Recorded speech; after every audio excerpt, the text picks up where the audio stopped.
fiddle in the world, in Sydney, Canada.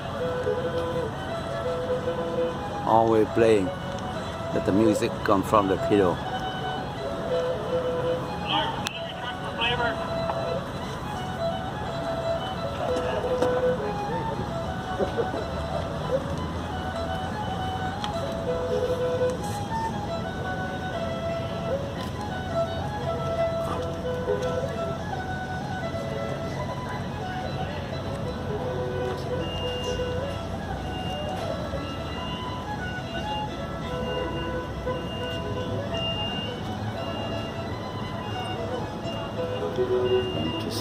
Sydney,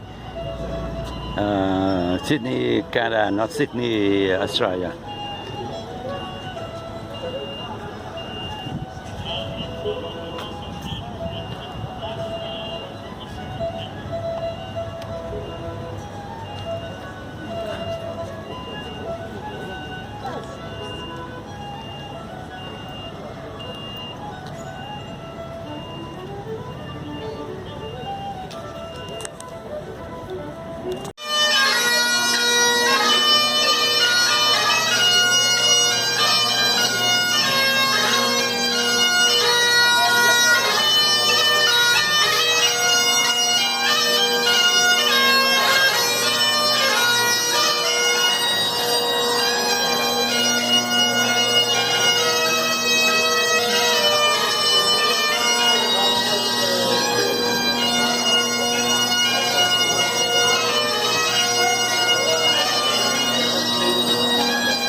This was known as the Causeway.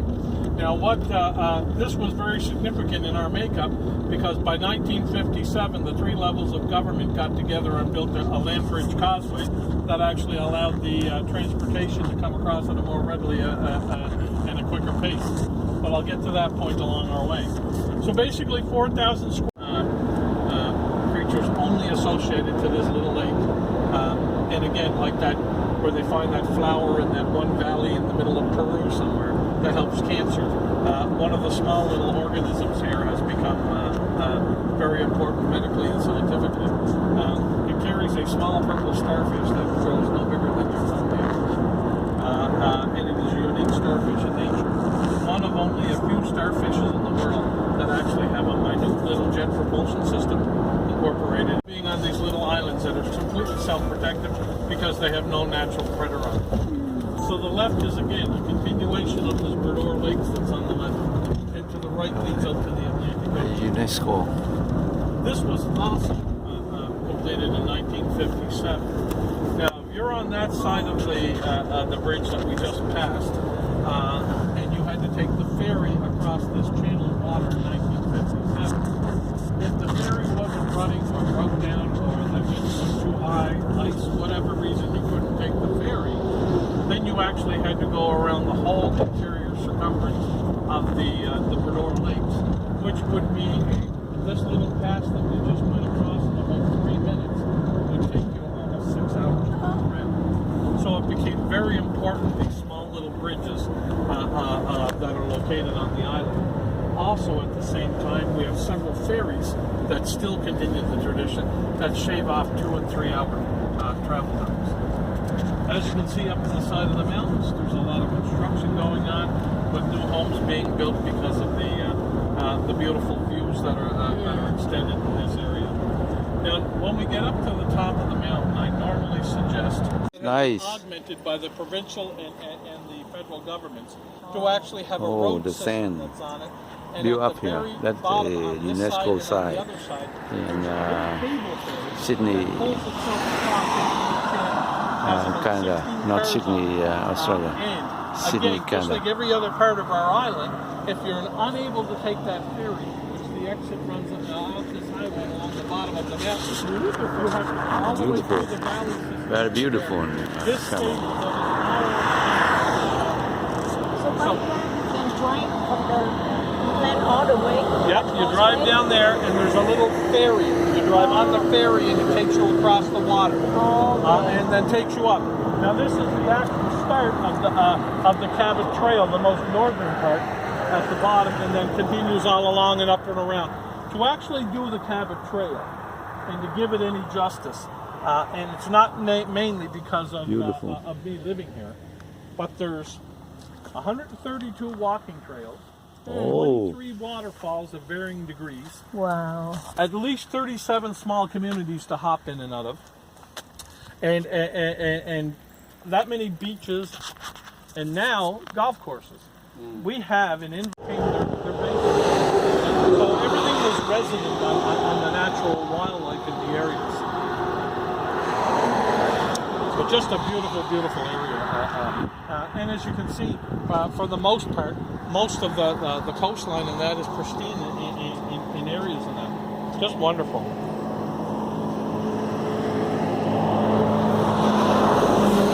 Can you see the salmon run somewhere in here? Our salmon run is early in the spring. Oh, spring. Well, 1 month, 1 month? Probably you're getting down towards the middle of April. Oh, now too late. Middle of April, Now late. middle of May. Not like in And that's- Alaska. and that- It's salmon run around August. Yeah, and that August, would be the late September. run. We have an early Atlantic salmon run here because coming into the fall season, they're all heading south and out to sea because you're starting to get the water temperatures starting to get too cold, so they will actually go out to sea and follow it down south.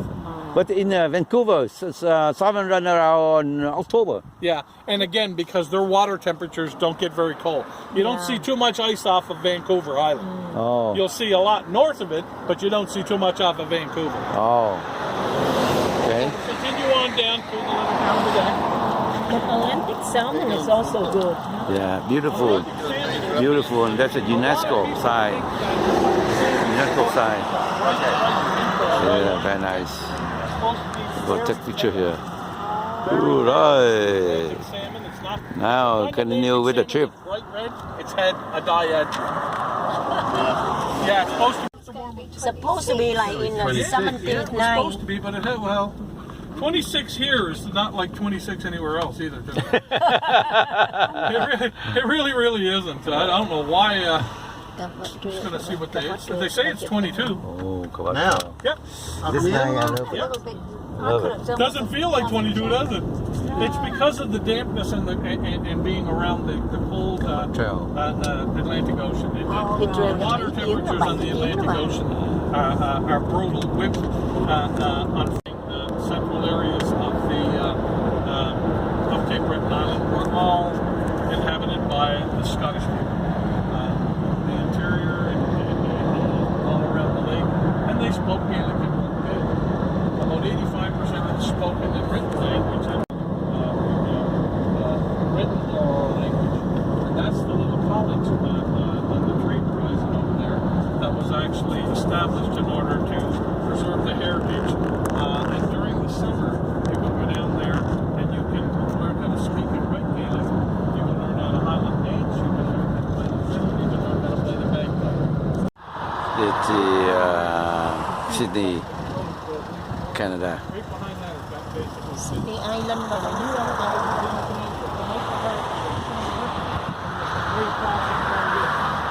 behind that standing pine tree, you'll see a flashing light.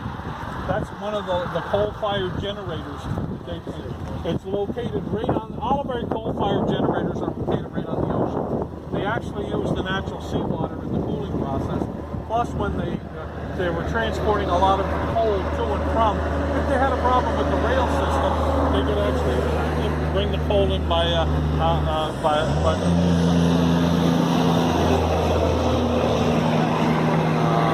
autumn in Canada. Not turn to yellow yet. Autumn in Canada right now. Not turn autumn yet. And about 1 more month. Down at the bottom of the building. Autumn in That Canada. actually brought people back and forth. I can remember when they finally completed, well, just dimly, completed the bridge here. And it was a huge thing. Everybody made a big day or two trip of it just to come over across the bridge.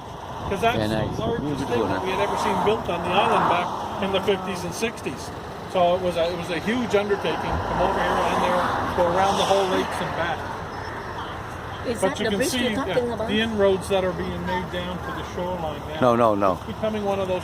So this is sea water or fresh water? No, this is seawater leading out right down there is the Atlantic Ocean. You said that a lot of fish come from the ocean here. What kind of fish? All kinds of fish. Not just the Really? salmon. Salmon, lots of salmon come up and they spawn up in the freshwater. Oh, okay. But yeah, just wonderful. Now another thing, you see the lighthouse down there at the bottom. Okay. About 20 years ago, back in the early part of the late part. One more week. We miss it. Yeah, we're a little early. You have to stay around another month. But we Yeah, take another trip. I We did might see use it. the company. You can certainly come down. I got lots of bedrooms.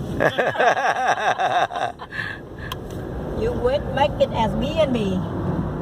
No, well, I was going to, but my wife passed away about 5 years ago. Our plan sorry. was to have a little bit of. So your children is all away?